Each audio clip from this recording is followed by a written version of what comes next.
오늘부터는 이제 계시록 13장을 통해서 적그리스도에 대해서 말씀드립니다. 성경은 적그리스도에 대해서 바다에서 나오는 한 짐승이라 말했습니다. 자, 이제 계시록 13장에 들어가기 전에 계시록 11장부터 좀 잠깐 짧게 살펴보겠는데, 계시록 11장은 하나님으로부터 1260일의 권세를 받은 이방인 두 증인의 사역과 또 순교와 마지막 일곱째 나팔의 부활을 기록했습니다. 또 계시록 12장은 특히나 12장 5절은 그들과 함께 휴거되는 계시록 7장 4절의 휴거자 이스라엘 14만 4천에 대한 재설명이 끝납니다. 이렇게 부활과 휴거 이후에 나오는 그 여자는 용의 핍박 가운데 하나님께서 예비하신 예비처로 가고, 자, 이 사람들은 60배요. 믿음의 60배. 이제 땅으로 쫓겨난 용과 싸우는 남은 자손들이 바다 모래 위에 서 있는 것으로 계시록 12장이 마칩니다. 자, 여기 남아있는 사람들은 믿음의 30배죠. 자, 그리스도인들이 생명으로 가지 못하도록 막아서는 자들이 누구인가? 계시록 13장은 그 대답으로 바다에서 나오는 한 짐승과 땅에서 올라오는 거짓 선지자에 대해서 설명합니다. 두 증인이 순교하고 나면 이제 후 3년만 적그리스도에게 능력이 임해 사람들 앞에서 불이 하늘로부터 땅에 내려오게 합니다. 이것은 용이 짐승에게 준 권세고, 이때는 하나님의 증인들이 모두 순교한 이후기에 그때 일어나는 표적과 기사는 성도들을 미혹하기 위한 사탄의 전략입니다. 테살로니가후서 2장 9절에 악한 자의 나타남은 사탄의 활동을 따라 모든 능력과 표적과 거짓 기적과 불의의 모든 속임으로 멸망하는 자들에게 있으리니. 그러므로 우리는 마지막 때가 되면 될수록 기사와 이적을 믿지 말고 이미 우리에게 주신 말씀으로 영을 분별할 줄 알아야 됩니다. 전 3년반 적그리스도는 음녀가 지명에 세웁니다. 그래서 기근 가운데 경제로 권세를 가지고요. 그리고 반면 후 3년반 적그리스도는 7머리 10뿔의 지지를 받아 음녀를 죽이고 아주 강력한 정치 권세를 가지고 대접재앙을 이끌어갑니다. 그러니까 전 3년반은 실제적으로 이방인 두 증인의 권세지만, 자, 사탄의 진영에서 보면 경제로 권세를 가지고요. 그래서 짐승의 표를 받게 하고 매매를 못하게 하고 이런 일을 하고요. 근데 후 3년반 적그리스도는 정치 권세입니다.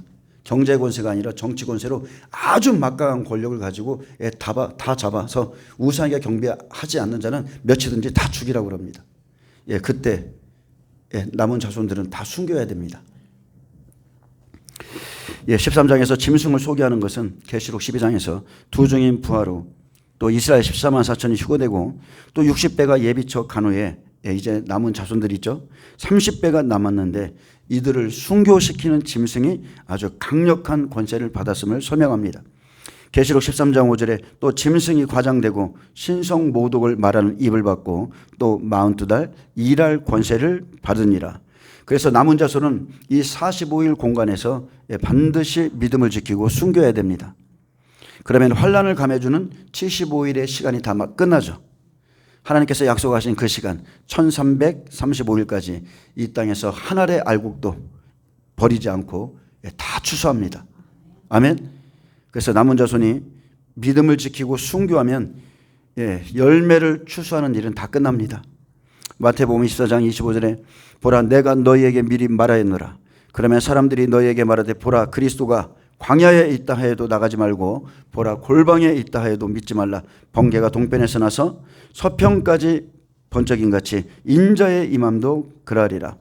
예수님은 멸망에 가증한 것, 후 3년반 적그리스도가 등장하면 환난을 감해주는 시간에 일어날 일들을 모두 미리 말씀해 주었습니다. 주님은 천사장의 나팔소리와 함께 공중에 오셔서 그가 택하신 자들을 데려가시죠. 그러므로 사람들이 그리스도가 여기 있다 저기 있다 해도 믿지 말라 했습니다. 예수님은 그때 초림과 같이 자 광야에 어떤 부흥사로 오시는 것도 아니고 골방에 어떤 수소사로 오시는 것도 아니고요. 비밀이 오시지도 않으며 이제는 모든 사람이 볼 수 있게 오십니다. 60배들이 잠시 소활성에 있다가 예비처로 가기 전에 이미 주신 약속을 붙들고 있으면 천사를 통해서 그를 지켜줍니다. 용나팔이 시작되면 100배들이 60배들을 데려다 소활성에 숨겨주고, 자, 이 장면은 두 천사, 두 증인이 롯을 소활성에 데려다 놓는 것과 같습니다. 그래서 그리고 100배들이 이 사명을 마치면 이제 각자의 자리에서 이제 순교하는 것이죠. 그래서 60배는 마지막 7째 나팔 30일 공간까지, 정확하게는 7개월이죠. 6나팔 6개월과 이제 30일 공간이니까 7개월인데, 그때에는 뒤돌아보거나 또는 내려가지 말고 말씀에 순종한 자만이 예비처로 들어갑니다. 그리고 예비처에 들어가면 이제는 구원의 완성입니다. 거기부터는 완전한 구원의 완성이에요. 이 땅의 환란이 아무리 극심할지라도 이들에게 더 이상 시험이 없고 원수의 공격도 없습니다. 창세기 6장, 7장, 8장 노아의 방주를 통해 마지막 환란의 모습을 창세 때부터 미리 우리에게 지금 보여주셨고요. 또 창세기 19장 17절에는 그 사람들이 그들을 밖으로 이끌어낸 후에 이르되 도망하여 생명을 보존하라. 돌아보거나 들에 머물지 말고 산으로 도망하여 멸망함을 면하라. 자, 이렇게 롯과 두 딸 60배죠. 아브라함은 100배. 롯과 두 딸은 60배의 모형인데, 자, 이들이 산으로 가되 소알성을 들러서 산으로 가는 것을 미리 보여주셨습니다. 예비처를 들려서 갑니다. 소알성, 그 다음에 예비처. 계시록 12장 7절에서 12절은 소알성에 있을 때의 일을 재설명합니다. 하늘에 큰 전쟁이 일어나 용이 땅으로 내쫓기는데, 계시록 12장 14절에 이제 그 여자죠. 그 사람들도 마귀와 싸워 이기고 예비처로 들어가면 60배의 추수는 다 끝납니다. 그러므로 하늘과 그 가운데 거하는 자들은 즐거워하라.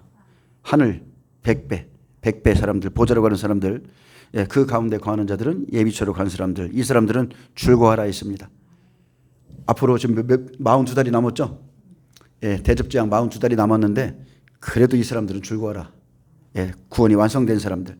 계시록 12장 13절은 용이 자기가 땅으로 내쫓긴 것을 보고 남자를 낳은 여자를 핍박합니다. 구원받은 이방인 중에 60배들도 소알성에서 핍박을 받다가 이제 독소리의 두 날개를 타고 자기 곳으로 날아가죠. 자기 곳은 예비처를 말하는 겁니다. 이처럼 소알성의 핍박 내용과 60배들이 예비처 갔음을 계시록 12장에 기록하고, 특히나 계시록 12장 14절, 자, 예비처로 갔죠. 남자를 낳은 여자, 이스라엘 장자 14만 서치를 낳은 이방인 두 증인이죠. 이 여자가 한 여자, 이 이방인 두 증인 한 여자인데, 자, 6절에 광야로 도망하는 그 여자는 이스라엘 60배, 14절에 큰 독소리의 두 날개를 타고 가는 그 여자는 이방인 60배를 의미한다 했어요. 그래서 우리가 이 사람들이 예비처로 들어가지만 이 소알성에서 예비처로 갈 때에 엄청난 핍박이 있고 미혹이 있기 때문에 뭐 뒤돌아보거나 내려가지 말라고 예수님이 제사 당부했습니다. 그렇기 때문에 우리가 환난의 날에 믿음에 흔들리지 않으려면 지금부터 여러분 정, 욕심, 탐심 이런 것들을 다 십자가에 못 박으셔야 돼요. 이것을 훈련해야 됩니다. 저도 굉장히 정에 좀 약한 사람인데 이것을 못 박는 훈련을 해야 돼요. 아닌 건 아닌 겁니다. 우리가 천국에 가는 이 길에 있어서 아닌 거는 아닌 거예요. 골로새서 3장 1절에서 6절을 말합니다. 그러므로 너희가 그리스도와 함께 다시 살리심을 받았으면 위의 것을 찾으라. 거기는 그리스도께서 하나님 우편에 앉아 계시느니라. 위의 것을 생각하고 땅의 것을 생각하지 말라. 이는 너희가 죽었고 너희 생명이 그리스도와 함께 하나님 안에 감추어져 있음이라.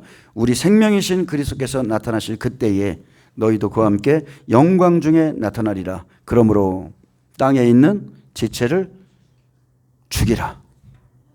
죽이라고 그랬어요. 곧 음란과 부정과 사욕과 악한 정욕과 탐심이니 탐심은 우상 숭배니라. 이것들로 말미암아 하나님의 진노가 임하느니라. 그러므로 여러분 땅에 있는 지체를 죽여야 되겠어요? 적당히 살려놔야 되겠어요? 반드시 죽여야 돼요. 이것들로 말미암아 하나님의 진노가 임한다 했습니다. 그래서 지금 우리가 땅의 것 때문에 흔들리는 자는 환난 안에서 흔들릴 수밖에 없습니다.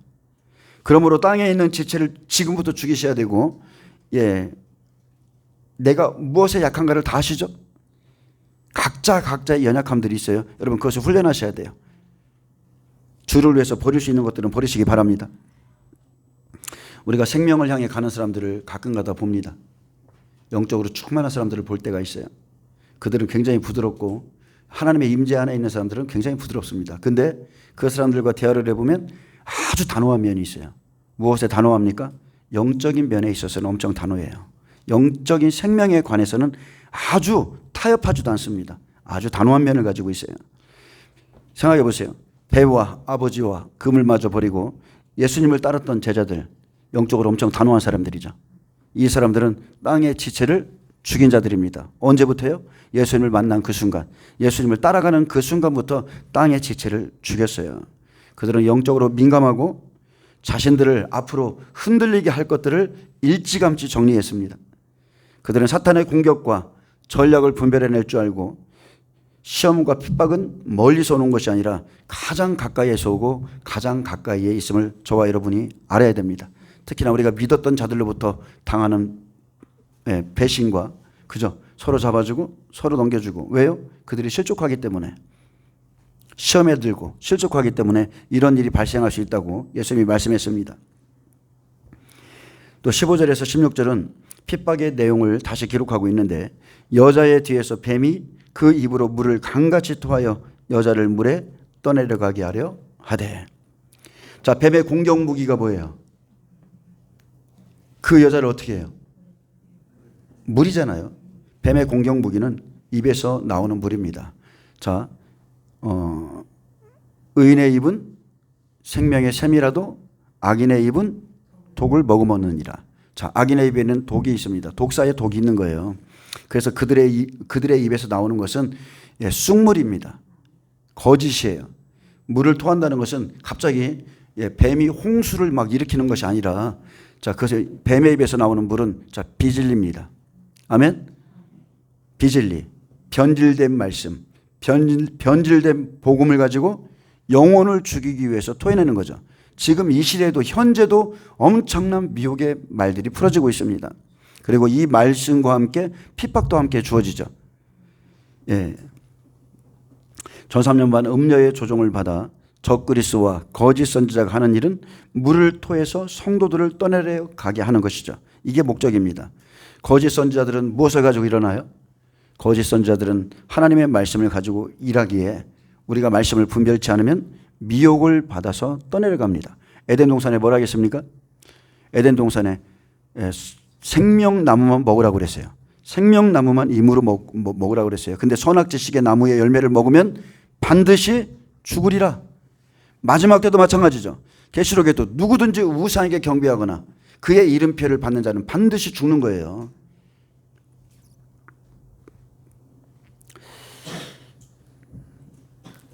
적그리스도가 전 3년 반 동안에 미혹합니다. 자, 거짓 선지자들과 함께 미혹하고, 자, 소활성에 숨어 있을 때도 스스로 나오도록 그럴듯한 미혹의 말을 풀어놓습니다. 자, 우리가 생각하기에는 야, 저 사람 저렇게 똑똑한 사람이 어떻게 보이스피싱에 당하지? 제 주위에도 보이스피싱 당한 분이 있어요. 여기 당한 분이 있어요? 제 주위에 있습니다. 보이스피싱을 당한 분. 순간적으로 미혹된다는 거예요. 순간적으로.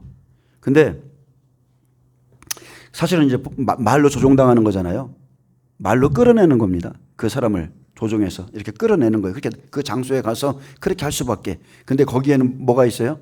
자, 첫째는 지식이 없어서 그럴 수도 있고, 미혹에 빠질 수도 있고, 또 하나는 욕심입니다. 욕심. 제가 지금 말하고 싶지만 말은 안 하겠어요. 그 욕심 때문에 보이스피싱에 빠지는 거예요. 자, 16절에 땅이 여자를 도와 그 입을 벌려 용의 입에서 토한 강물을 삼키니. 자, 조금 전에는 뱀의 입에서 토한 강물이죠. 근데 이제는 용의 입에서 토한 강물이죠. 그래서 이제 후 3년 반 적그리스도가 권세받습니다. 증인들이 부활한 후 30일공간에 다시 소활성에 가서 유혹을 하죠. 더 강력한 유혹이죠.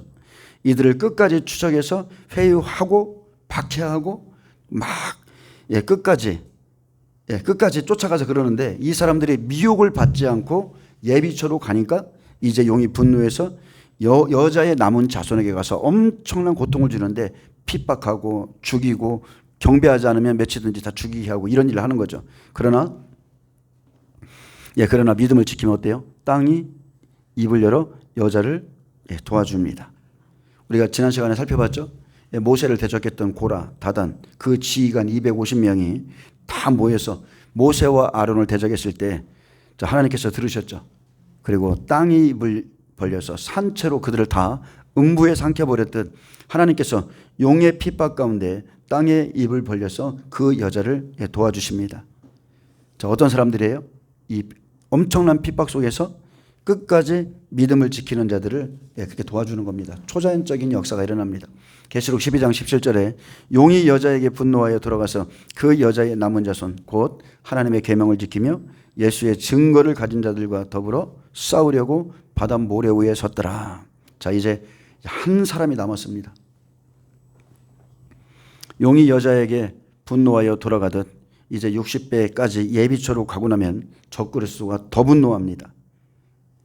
그들 떠내려가게 하려 했는데 그들마저 실패하고 나니까 이제 더 하나님의 백성들에 대해서 분노하죠.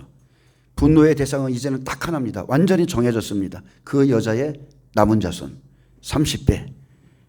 여러분 생각해 보세요. 우리가 마태복음 7장의 말씀으로 본다면, 믿음을 나눠 본다면, 자, 이 말씀을 듣고 행하는 자는 반석 위에 집을 세운 사람과 같다고 그랬죠. 자, 반석의 믿음은 이미 100배, 60배라는 게 지금 확인됐죠.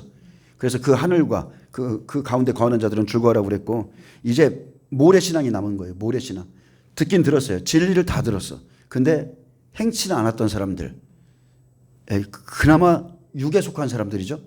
육신은 아니고 한 단계 벗어나서 육에 속한 사람들. 그래서 30배는 모래신앙처럼 실상은 믿음은 좋지 않아요. 근데 예수에 대한 믿음의 확신을 가진 자예요. 좀 이해되시나요? 그들의 수준에서 아는 만큼, 믿는 만큼, 배운 만큼 최선을 다하고 그래도 그 사람들은 말씀 안에 있고 이제까지, 자, 이 시간까지죠. 전 3전반이 마치고 환난을 감해주는 이제 후 3전반이 이 시간까지 생명을 다해서 쫓아온 자들이라는 거예요. 그래서 곧 하나님의 계명을 지키며 그랬습니다. 이스라엘 백성 30배도 하나님의 계명을 다 지켰어요. 또 예수의 증거를 가진 자들, 구원받은 이방 30배도 예수의 증거를 가지고 지켜왔어요. 자, 이제 더불어 싸우려고 바다 모래 위에 섰더라. 100배 보좌로, 60배 예비처로, 30배만 세상에 남아 이제 용과 싸워야 되는데 이 시간엔 그 누구도 의지할 수 없습니다. 아무도 없어요. 오직 하나님만 의지하고 그 사람들은 자신의 믿음을 증명하고 순교함으로 하나님 나라에 들어갑니다. 여기서 싸우려고는 헬라어 플레모스와 포이에오란 단어가 함께 쓰였습니다. 근데 플레모스는 크게 소동하다, 전쟁, 교전, 연속적인 전투와 싸움을 말하고, 자, 포이에노는 안가품하다, 같이 묵다, 그러니까 내던지다, 이런 뜻을 갖고 있습니다. 그러니까 엄청난 날이죠. 엄청난 싸움입니다. 고린도후서 1장 8절에서 9절에 보면 형제들아, 우리가 아시아에서 당한 환난을 너희가 모르기를 원하지 아니하노니 힘에 겹도록 심한 고난을 당하여 살소망까지 끊어지고, 자, 이런 날이에요. 완전히 살소망 끊어지죠.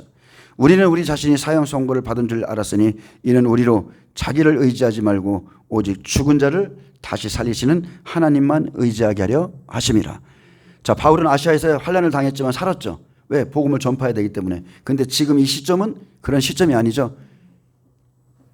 살수만까지 끊어질 때 예수를 시인하고 고백함으로 이제 죽음을 맞이하고 다시 나를 살리시는 그 하나님을 의지하셔야 돼요. 아멘. 용이 분노하며 육에 속한 자녀들과 싸우려고 바다 모래 위에 섰습니다. 이들은 물과 성령으로 거듭났어요. 그러나 믿음으로 보면 어리고 아직 미숙한 자들, 여린 자들이죠. 그래도 우리가 이들을 보면 이때까지 믿음을 지켜왔다는 거, 엄청난 믿음이에요. 자기들 나름대로는 엄청난 믿음입니다. 나름대로 최선을 다했고 하물며 목숨을 다해서 따라왔습니다. 그래서 우리가 구약의 성경 자손들, 남은 자녀들이 따라 나올 거라고 그랬죠.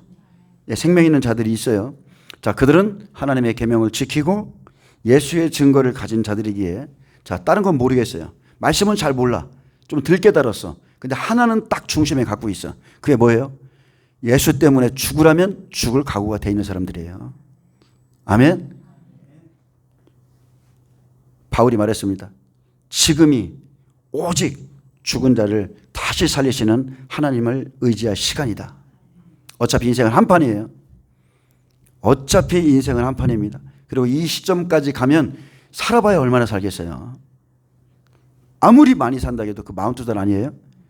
예, 이래도 죽고 이제 저래도 죽습니다. 여러분, 주를 위해서 우리가 목숨을 바칠 수 있다는 것은 엄청나게 영광스러운 일입니다. 아멘. 나를 위해서 죽으신 분을 위해서 나도 나의 목숨으로 충성을 다하는 것은 엄청난 영광이에요.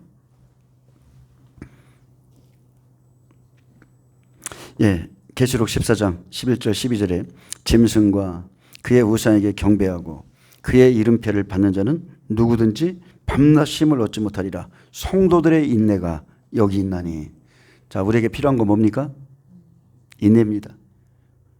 노아, 다니엘, 욥이 거기 있을지라도 그랬죠. 자, 마지막 때의 환란의 모형인데, 자, 욥을 통해서 뭘 배우라고 그랬어요? 욥의 인내를 배우라고 그랬죠. 그래서 여기도 말합니다. 성도들의 인내가 여기 있나니 그들은 하나님의 계명과 예수에 대한 믿음을 지킨 자니라. 아멘. 여러분도 이렇게 되길 축복합니다. 이 마지막 전쟁에서 이기는 자는 순교자가 될 것입니다. 얼마나 놀라운 영광이에요. 순교자가 된다는 것. 그러나 목숨이 두려워서 우상에게 경배하고 그의 이름표를 받아 살아있는 자는 살았으나 죽은 자다. 셋째 화다. 믿음에서 떨어진 자다. 마태복음 7장 26절에 나의 이 말을 듣고 행하지 아니하는 자는 그 집을 모래 위에 지은 어리석은 사람 같으리니 비가 내리고 창수가 나고 바람이 불어. 이것은 환란이죠. 그 집에 부딪히되 무너져서 그 무너짐이 심하니라. 이처럼 예수님의 말씀을 들은 모든 사람들은요, 모두 다 믿음의 시련을 통과해야 됩니다. 근데 모래 위의 집은 그날 무너지되 그 무너짐이 심할 거라고 그랬어요. 대부분 사람들이 다 무너질 겁니다. 계시록 13장 1절에서 8절은 이제 짐승입니다. 적그리스도에 대한 소개죠. 짐승이 하는 일들을 기록하고 있습니다. 전사년반은 두 증인의 권세지만, 자, 성도를 내어준 바 된 뱀시대입니다. 뱀의 미혹이 있죠. 그래서 누가 생명이 있는가 시험하죠. 알곡 중심으로 왔죠. 근데 이젠 반대입니다. 하나님을 대적하고 성도를 핍박했던 짐승과 그의 세력에 대해서 이제 계시록 13장에 설명합니다. 이 사람들이 하나님의 백성들을 죽이고 핍박하고 고문을 줬다. 자, 이제 말하는 겁니다. 자, 계시록 13장 1절에 내가 보니 바다에서 한 짐승이 나오는데 뿔이 10이요 머리가 7이라. 그 뿔에는 10 왕관이 있고 그 머리들에는 신성모독하는 이름들이 있더라. 계시록 13장은 그 내용상 12장과 연결된 것으로 하나님의 백성들에 대한 사탄의 계속되는 핍박이 언급되어 있습니다. 자, 본장은 용의 권세를 받은 두 짐승과의 싸움을 기록했습니다. 바다에서 나온 짐승은 이 세상의 권력을 가진 적그리스도고, 자, 그는 물리적인 힘으로 교회를 억압하고 핍박하며, 또 땅에서 올라온 짐승은 짐승을 경배케 하고, 그죠? 그의 이름표를 받게 하는 거짓 선지자로 이 두 짐승은 사탄의 부하들입니다. 그들은 온 천하를 비롯해 특히나 예수를 믿고 따르는 성도들까지 속여서 용과 짐승을 경배케 하려고 그런 일들을 하죠. 자, 내가 보니 바다에 산 짐승이 나오는데 이렇게 했습니다. 자, 이 말씀은, 자, 바다는 세상을 의미해요. 세상에서 강력한 지도자인 적그리스도가 나옵니다. 자, 영적으로 본다면 용이 짐승에게 권세를 주듯 그 속에는 강한 사탄이 들어가 있죠. 적그리스도는 아주 뻔뻔합니다. 속임수에 능하고 분별력이 없는 그리스도인들조차, 자, 그를 좋아하죠.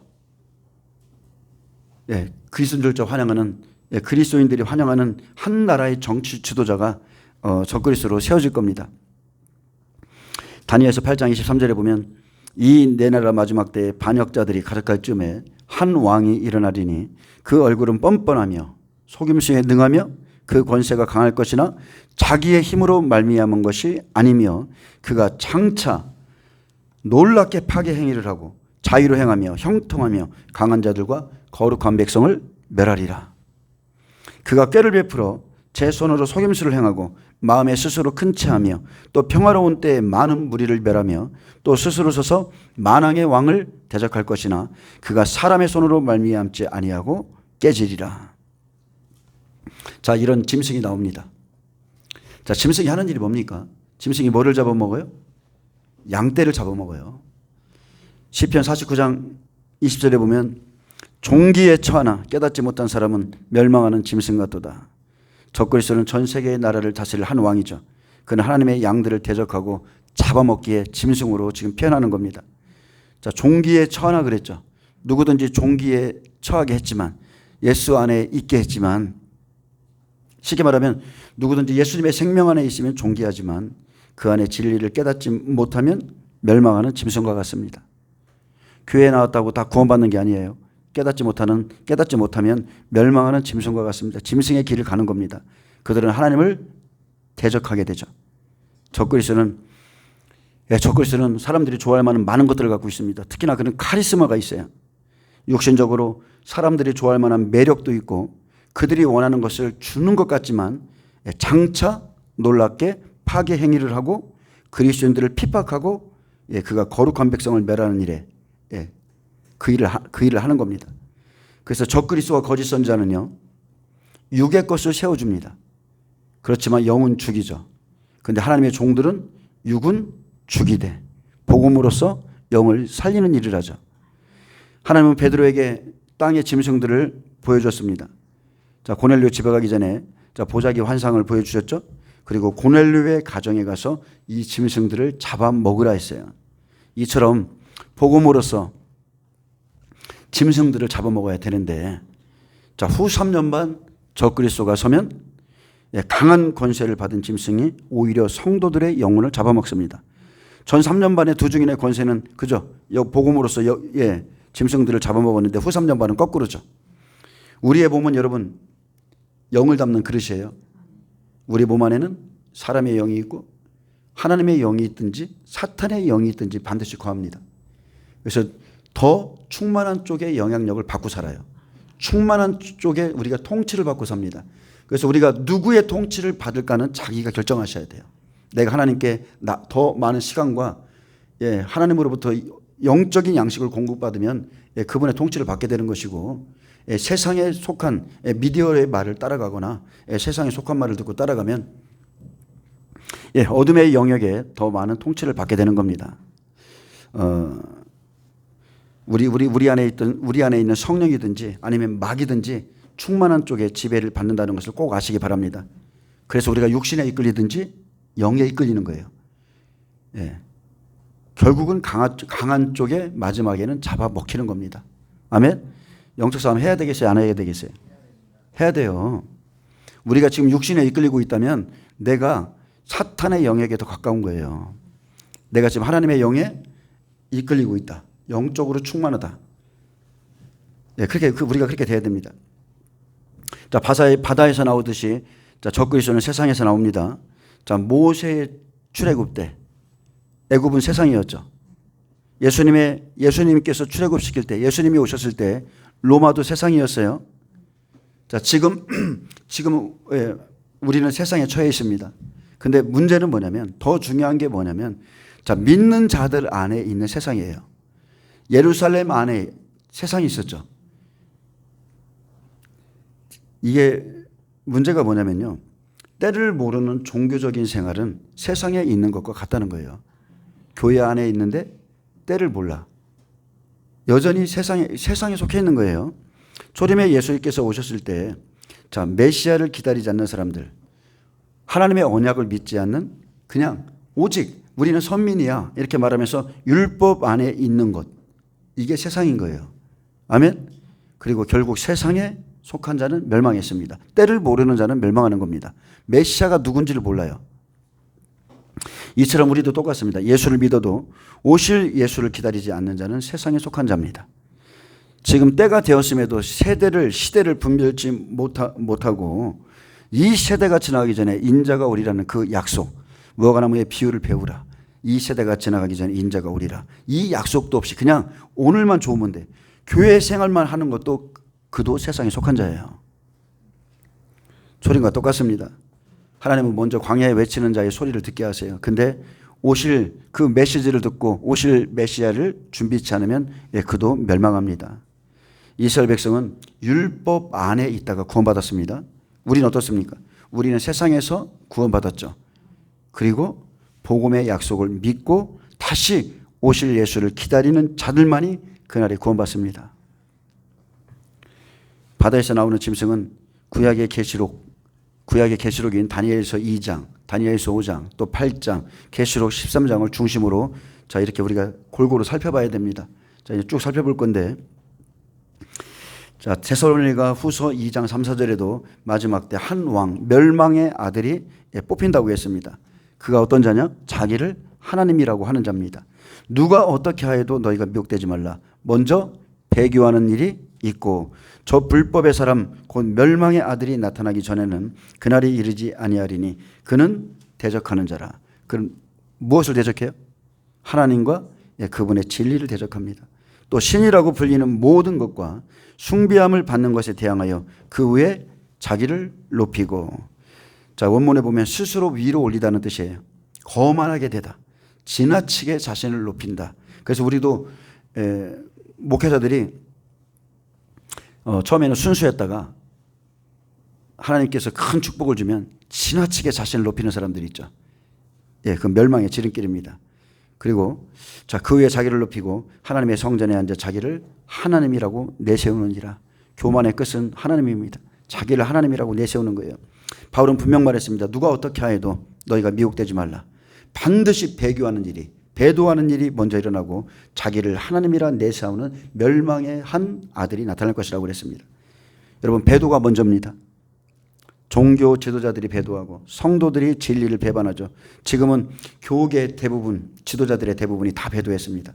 성도들도 거기에 아무것도 모르고 동참하고, 그죠? 영적으로 지금 혼탁한 시대에 의해 성도들도 그냥 분별력이 없이 따라가는 겁니다. 여러분, 사람들을 좋게 할지라도, 사람들을 좋게 하는 일을 할지라도 하나님의 선과 사람의 선을 여러분 구별하셔야 돼요. 아멘. 세상 사람들은 사람들에게 좋게 하면 참 저 교회 종교회네 이렇게 말해요. 그러나 하나님의 입장에서는 절대 그렇지 않습니다. 어떤 프로에 예전에 봤어요. 어떤 프로에 4명의 종교 지도자들이 나왔습니다. 토론을 했어요. 근데 거기 나온 목사님이 이런 말을 했어요.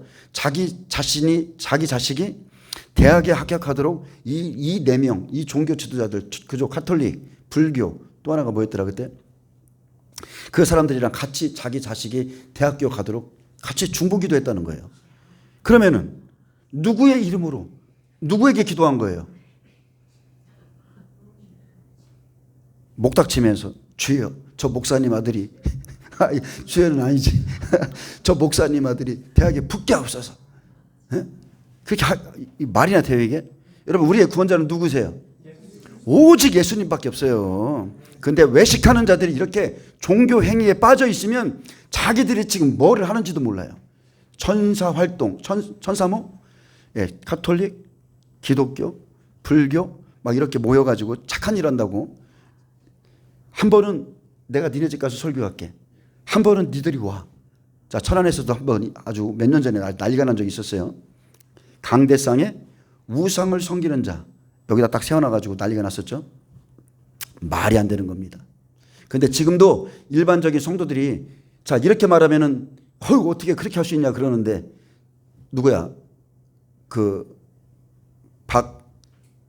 목사님 있죠. 템플스테이 해도 된다고 하는. 김진홍 목사. 옛날에 사명대사 존경한다고 했던. 템플스테이 해도 괜찮다고 했던. 그런 것들은 아무 말도 안 하면서 애국운동만 말하면은 아주 훌륭한 목사인 줄 알고, 자, 좋다고 그러죠. 자, 요번에 볼까요? 요번에 탱크데이? 템블러.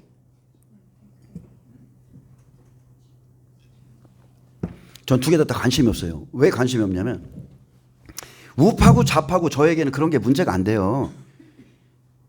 많은 사람들이, 기독교인들이 그럽니다. 스타벅스. 자, 스타벅스의 로고가 샤이렌이잖아요. 바다에서 노래하는 그 인어, 막 유혹하는. 어쨌든 거기, 근데 문제는 뭐냐면, 그 스타벅스가 하는 일이 뭐냐면, 자, 하나님을 대적하는 일을 하죠. 동성애 지지하고 찬성하고, 아주 적극적으로 합니다. 그렇기 때문에 거기서 커피를 사 먹으면 어때요? 하나님을 대적하는 일에 그 돈이 들어가요. 예전에 제가 아는 사람 집에 갔다가 그 템블러가 너무나 좋은 걸 주잖아요. 거기에 그걸 딱 집에다 갖다 놨더라고. 엄청나게 뭐라겠어요. 그리고 이번에 제가 어떤 집회를 가기로 돼 있었는데 그 목사님이 어떤 분인가 알아보려고 설교를 좀 듣다 보니까 예전에 1년 전인가 2년 전에 그런 설교를 하셨더라고. 스타벅스 커피 맛이 너무 좋다. 완벽하다. 거기서 하는 일은 좋지 않지만 그 커피 맛은 너무 좋아서 자기는 그것을 먹는다는 거예요. 그래서 제가 안 갔어요. 겨우 그 커피 맛 때문에 하나님을 대적하는 거기 가서 내가 커피를 먹어? 이것은 생각 자체가 우리랑 틀린 거예요. 굶어 죽을지언정 성도가 시험에 들 것 같으면 내가 고기를 안 먹는 거예요. 바울처럼. 하나님을 요만큼이라도 대적한다면 왜 내가 그 장소에서 커피를 마시며 그런 것들을 집에다 갖다 놓냐고요. 하나님을 대적하는 단체인데. 그래서 이건 우파의 기독교인들이 우파의 문제가 아니라, 자, 지금 이재명이가 잘못된 짓을 하고 있지만 우리는 그 이전에 그 전부터 하나님을 대적하고 있었다는 것. 스타벅스가. 우리는 그걸 봐야 돼요. 이 땅의 일이 중요합니까? 하나님의 법이 중요합니까? 우리는 하나님의 법 아래에 있는 사람이에요. 여러분 영적으로 분별할 거 분별하셔야 됩니다.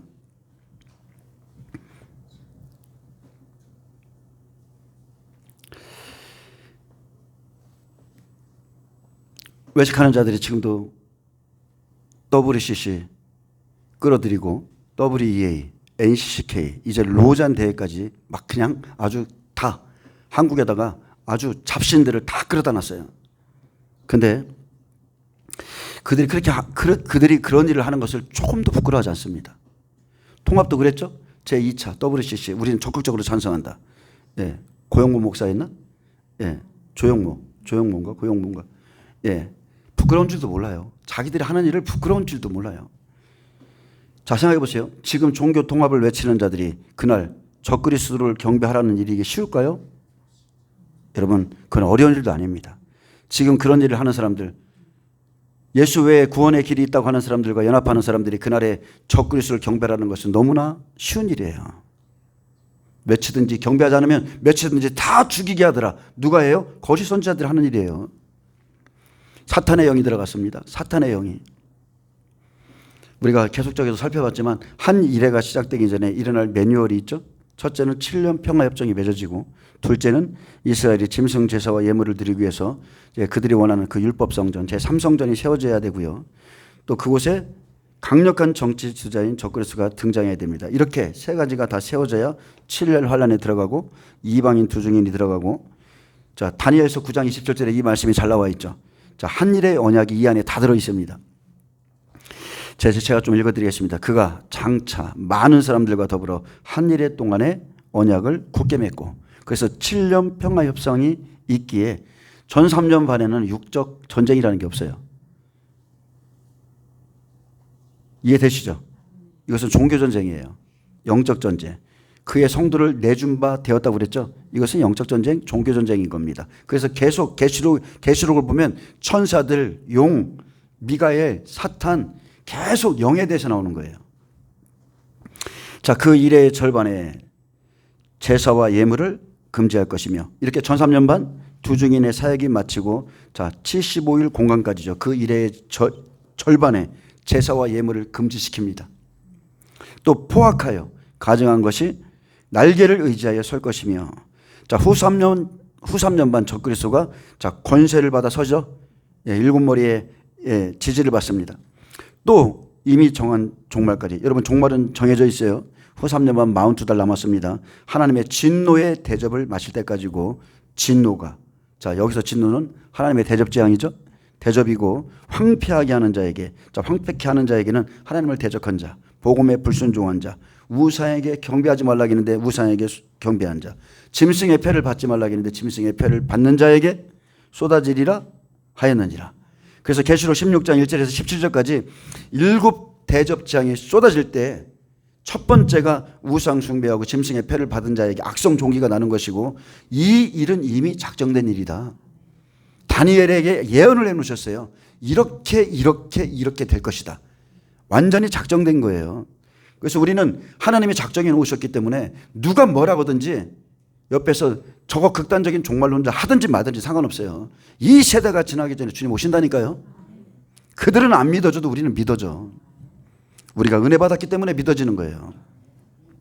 내가 보니 바다에서 한 짐승이 나오는데 뿔이 10이요 머리가 7이라. 그래서 7머리 10뿔은 적그리스도에게 붙어있는 자죠.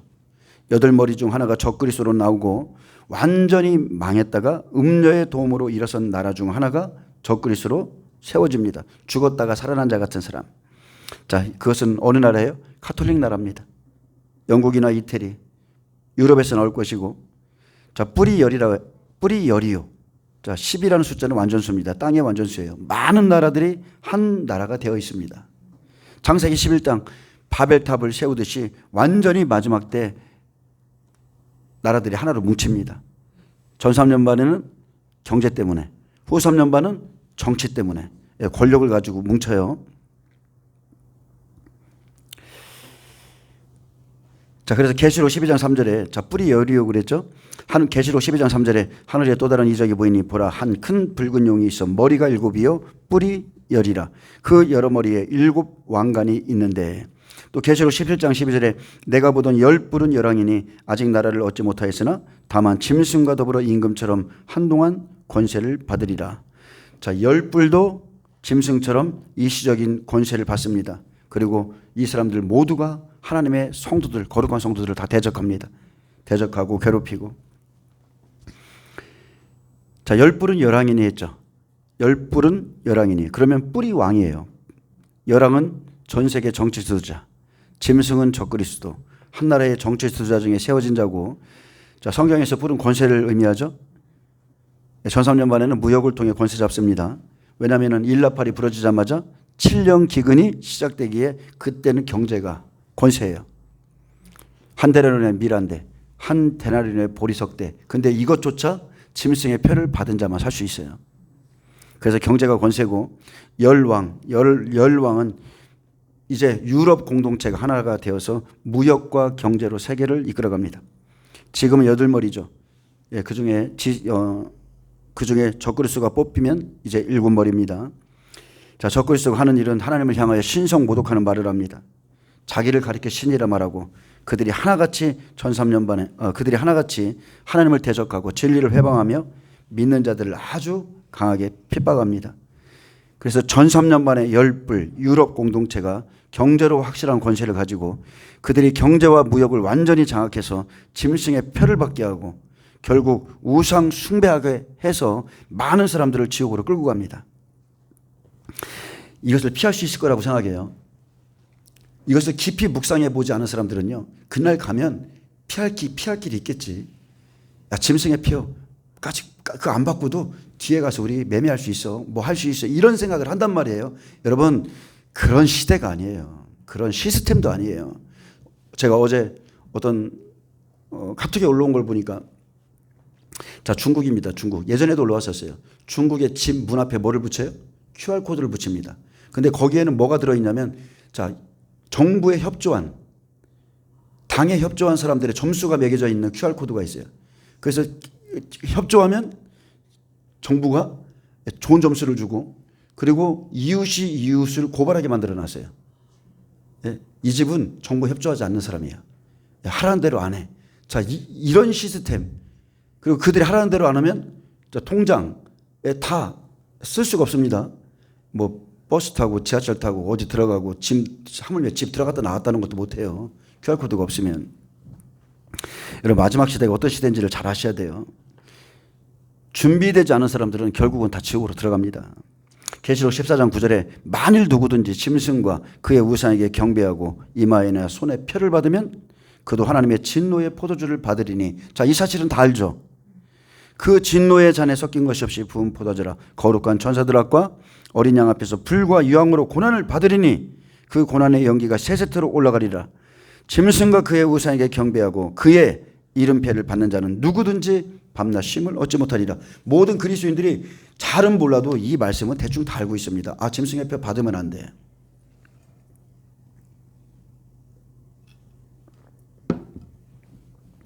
이 엄중한 말씀을 듣고도 자기의 영혼에 관련된 천국이냐 지옥이냐, 자, 이 엄중한 말씀을 듣고도 결국은 표를 받는 것은요, 치밀하게 설계된 짐승의 시스템 속에서 짐승의 표를 받은 자 외에는 누구도 매매할 수가 없기 때문이에요. 누구도 매매할 수 없습니다. 슈퍼, 인터넷에서 뭐 사는 거 절대 할 수 없어요. 아무것도 할 수 없어요. 사람들은 말합니다. 어쩔 수 없다. 그래도 살아야 되지 않느냐. 여러분, 죽지 않는 한 먹고 살기 위해서 스스로 사람들이 표를 받으러 다 나갑니다. 뭐 금식한다고? 뭐 한다고? 어림도 없는 소리예요. 요셉의 때와 같습니다. 마지막 한 일에도 7년 기근이 올 것을 성경은 분명히 증언하고 있습니다. 근데 교회는 완전히 안일에 빠져 있어요. 주님이 오실 때 7년 기근이 시작되는데 하나님이 다 하신다고 그래요. 만나를 내려주실 거야. 정 안 되면 그날 가서 금식하면 되지. 하나님 나를 이해하셔. 그날 가서 금식하다가 순교하면 되지. 근데 이 사람들은 그래도 다행이지. 우리는 환난 전 추구되니까 걱정도 하지 마. 환난 성도들은 그냥 환난 성도들이 하게 놔둬. 말씀에는 이런 말을 주셨음에도 말씀에는 순종치 않고 입으로는 자기들이 믿음 있는 척하지만 불신앙의 말을 지금 하나님 앞에 쏟아내고 있는 거예요. 살아계신 하나님 앞에 불신앙의 말을 쏟아내고 있어요. 진리를 듣고도. 그것이 믿음인 줄 완전히 착각합니다. 그것이 믿음인 줄 착각해요. 지금은 자신만만합니다. 자신만만해. 근데 아무리 자신만만해도 말씀을 통해서 준비하라 하실 때 준비하지 않는 자는 요셉의 때와 같습니다. 곡식을 얻고자 스스로 나갑니다. 왜 2년이라는 시간을 주셨을까요? 아직도 5년이 남았다고 그랬죠? 사람들이 몸을 팔러 먹을 것을 곡식을 사러 2년이 지나면 다 나간다고 그랬어요. 왜? 그래도 요셉의 말을 듣고 일부는 준비했고 기근이 시작되지만 기근이 그 해에 먹을 거는 그래도 갖고 있거든요. 그렇기 때문에 1년 정도는 그냥 7년 기근이 시작돼도 우리가 엘리야만 봐도 처음에는 그리시네가 가서 먹을 거 있잖아요. 그러다가 쭉 겨울이 마르면 이제 과부집으로 보내잖아요. 사르밧 과부집으로. 마찬가지입니다. 그 순서가 있습니다. 일단은 먹을 게 있다니까요. 그렇기 때문에 1년은 버티고 또 요셉의 말 듣고 그래서 조금은 준비해놨어. 그래서 또 1년을 버텨. 근데 2년이 지나니까 먹을 것이 다한지라 그렇게 돼 있죠. 근데 처음에 요셉이 뭐라고 했습니까? 7년의 기근이라고 그랬어요. 7년의 기근.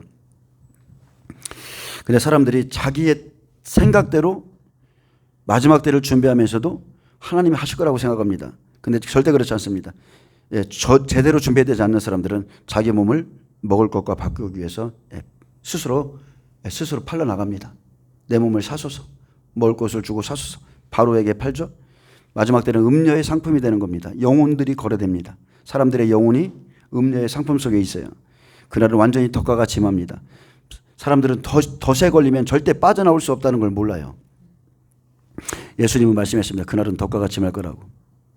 팥죽 한 그릇에 장자의 명분을 판 망령된 에서처럼 사람들이 자기 영혼을 팝니다. 숨어서 적상히 곡식을 거래하거나 매매를 할 수 있는 그런 시대가 결코 아니에요.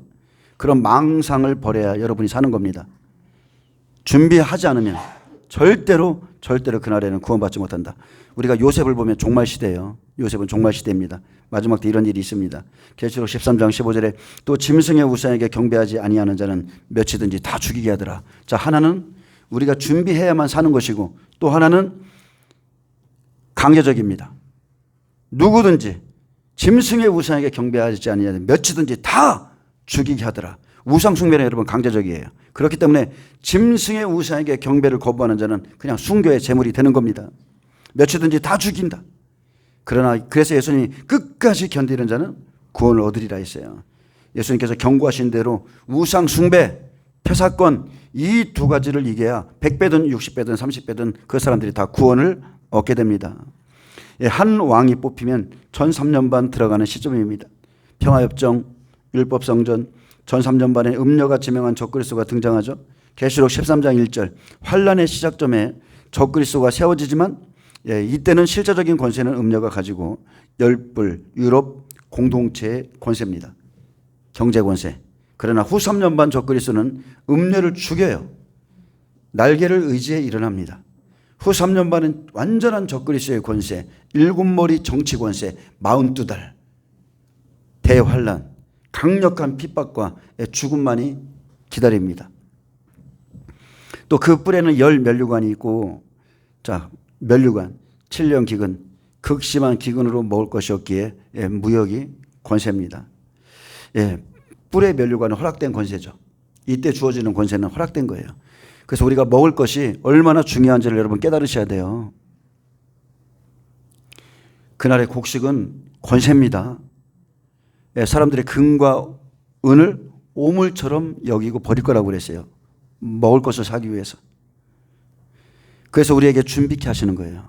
준비하라. 인자가 올 때 노아의 때와 같다고 그랬죠. 곡식을 저장하라. 너와 내 온 가정을 위해서 준비하라고 그랬습니다. 자, 그 머리들은 신성 모독하는 이름들이 있더라고 그랬습니다. 하나님을 대적하는 자들, 신성을 모독하는 자들.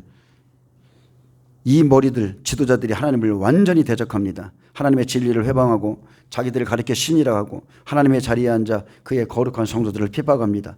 그래서 계시록 13장은 전 3년반과 후 3년반의 전체적인 움직임을 다 재설명하고 있습니다. 이런 자들이 마지막 때 나올 것이다. 이 짐승들의 모습을 말하고 이들이 하는 일을 13장에 기록해 놨습니다. 적그리스도는 정치적인 한 나라의 지도자로 그가 하는 짓은 짐승과 같습니다. 이성 없는 짐승. 또 적그리스도는 큰 붉은 용이죠. 왜냐하면 용이 짐승에게 권세를 주기에 영적으로는 짐승에게도 사탄, 마귀, 귀신이 들어가 있죠. 그래서 우리는 영적 전쟁을 치르는 거예요. 한 정치 지도자가 그 여러 머리에 면류관을 쓰고 나오는데 계시록 13장에 현실적으로 나타난 것은 짐승입니다. 그 짐승은 딱 하나입니다. 그리스도인들의 영혼을 잡아먹는 사명을 갖고 나와요. 하나님을 대적하고 모독한 말을 하며 그의 거룩한 성도들을 잡아먹는 사명. 그래서 짐승이죠. 예수님께서는 성령을 통해 말씀하셨습니다. 초자연적인 능력으로 사람들을 치유했고 많은 사역들을 감당했어요. 반면 사탄이 들어간 적그리스도도 카리스마 있는 언병과 비상한 능력을 갖고 일합니다. 우리가 구약을 통해서 볼 수 있는 것, 사람의 모습을 하고 온 천사들이 있었죠. 그들은 초자연적인 능력으로 심판을 행하는 것도 보여줬습니다. 노아 때에도 인간보다 우월한 영적인 존재들, 어둠의 영들, 미혹의 영들이 하나님의 아들들을 타락시키고 육체가 되게 하고 하나님의 성령이 떠나게 했어요. 노아의 홍수 후에도 공중 권세 잡은 자들이 모여서 바벨탑을 쌓듯 종말에도 똑같습니다. 악한 영들이 하나님을 대적하기 위해서 열방이 하나 되어서 이제 하나님을 대적하는 겁니다. 똑같습니다. 창세기 9장은 이방인 구원의 계획을 갖고 있고 10장은 이방인 구원받고 돌아오면 이방인 구원의 역사, 쉽게 말하면 2000년의 역사가 흘러가야 된다. 그러면 11장에 예수님 오실 때가죠. 예수님 오실 때가 되면 세상에서 벌어지는 일이 있는데 온 땅의 언어가 하나요. 말이 하나다. 아멘. 전 세계가 하나 되는 거예요. 우리가 지금 단일 정부, 그죠? 신세계 질서. 신세계 질서를 외치잖아요. 똑같습니다. 그들이 신할 평지에 모여서 뭐를 해요? 바벨탑을 쌓습니다. 피조물이 하나님과 동등됨을 취하고 하나님 노릇하려는 그런 시대가 옵니다. 그럼에도 불구하고 믿음의 조상 아브라함은 우상의 본거지인 본토 친척 아비집을 떠났어요. 그런 세상 강을 건넌 자죠. 우리도 강을 건너야 돼요. 완전히 건너야 됩니다. 짐승은 바다에서 나와요. 창세기 11장에서는 바벨입니다. 바벨이라는 뜻은 혼란이죠. 이들이 하는 일은 혼란한 가운데 정부를 세우는 겁니다. 마지막 때도 옛 이름 바벨이라고 하는 곳에서 짐승이 나오는데 인류가 흩어짐을 막고 자기들의 이름을 드러내고자 하늘까지 바벨탑을 쌓습니다. 그리고 마지막 때가 되면 모든 것이 변질됩니다. 대신하고 다 변질이에요. 지금 우리나라도 똑같죠. 법을 다 바꾸고 있죠. 벽돌로 돌을 대신하고 역청으로 진을 대신하고 마지막 시대엔 진리가 없습니다. 진리가 없어요. 다 변질되었어요. 하물며 하나님을 우상으로 대신하고 온 인류가 하나가 되고자 건설한 그 성에서 적그리스도가 통치합니다. 마지막 때도 똑같죠. 계시록 17장 18장에 보면 바벨론이죠. 바벨론 성에서 음녀가 나와요. 음녀가 붉은빛 짐승을 탔듯이 음녀가 짐승 적그리스도를 부립니다. 그래서 그 짐승에 보면은 하나님을 모독하는 이름들이 가득하고 7머리와 10뿔이 있습니다.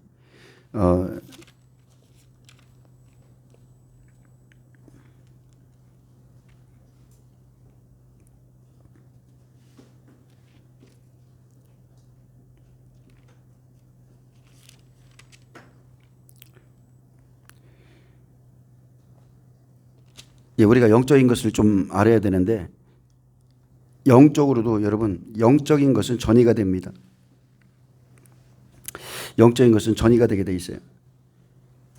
큰 용과 짐승과 거짓 선지자의 입에서 귀신의 영이 나오듯이 영적으로도 마찬가지입니다. 영적인 세계에서는요 그런 물들을 받고 자 그들과 함께하다 보면 자 귀신의 영이 사람들을 장악하게 되겠죠. 자 우리도 마찬가지입니다. 저와 여러분이 성령으로 충만해져야 될 이유가 그거예요. 내가 성령 충만하면 누군가에게 좋은 영향력을 미치지만 내가 어둠에 장악되고 살아가면 내가 남들에게 좋지 않은 영적인 영향력을 끼칠 수 있다는 걸 꼭 아셔야 돼요. 그래서 음녀가 붉은 빛 짐승을 탔어요. 영적으로 부리는 거예요. 짐승을 부립니다. 그 짐승의 몸에는 하나님을 모독하는 이름들이 가득하고 7머리와 10뿔이 있어요. 7머리와 10뿔도 하나님을 대적합니다. 왜? 짐승의 사상이 그러하니까. 그들이 한 뜻을 가지고 자기의 능력과 권세를 짐승에게 주고 그들이 어린 양과 더불어 싸우는데 만주의 주시오 만왕의 왕이신 어린 양이 이기시며 또 그와 함께 있는 자들 곧 부르심을 받고 택하심을 받은 진실한 자들도 이기리라 했습니다. 그래서 우리가 그리스도 안에서 충만하면 우리도 이기는 거예요. 아멘. 어린 양과 함께 있는 사람들, 진실한 사람들, 그들이 이깁니다. 전 3년반이 마치면 10뿔과 짐승은 음녀를 미워하여 망하게 하고 벌거벗게 하고 그의 살을 먹고 불로 살아버리죠. 왜요? 이는 하나님이 자기 뜻대로 할 마음을 그들에게 주사 한 뜻을 이루게 하시고 그들의 나라를 그 짐승으로 주게 하시되 하나님의 말씀이 응하기까지 할 거라고 그랬어요. 그래서 음녀를 죽이는 것도 하나님의 뜻 가운데 하는 거고 모든 게 다 정해져 있어요. 저와 여러분의 미래도 정해져 있어요. 이로써 계시록 13장은 짐승이 세워지는 것과 짐승이 권세를 받고 남은 성도들을 죽이는 것까지를 기록했습니다. 어떻게 죽이는지, 무엇 때문에 죽이는지, 거짓 선지자가 무엇을 하는지, 짐승의 우상에게 경배하지 않는 자는 몇이든지 다 죽이고 그의 이름표를 받지 않으면 매매할 수 없고 자 이렇게 몰아가는 겁니다. 우리가 계시록 13장 1절에서 8절에 보면 짐승에 대해서 소개하는데 짐승이 하는 일이죠. 그게 전 3년반의 시작점에는 짐승이에요. 그런데 후 3년반이 시작될 때는 권세를 받아요. 적그리스도가 뽑혀서 전 3년반 동안 믿는 자를 괴롭게 하고 죽이고 후 3년반에 권세를 받아서 마지막 7째 나팔 45일 공간에 30배 죽이기까지를 재설명하는 게 계시록 13장이에요. 전 3년반 시대, 전 3년반은 유럽 공동체가 경제를 통해서 권세를 부립니다. 경제는 권세입니다. 그러니까 쉽게 말하면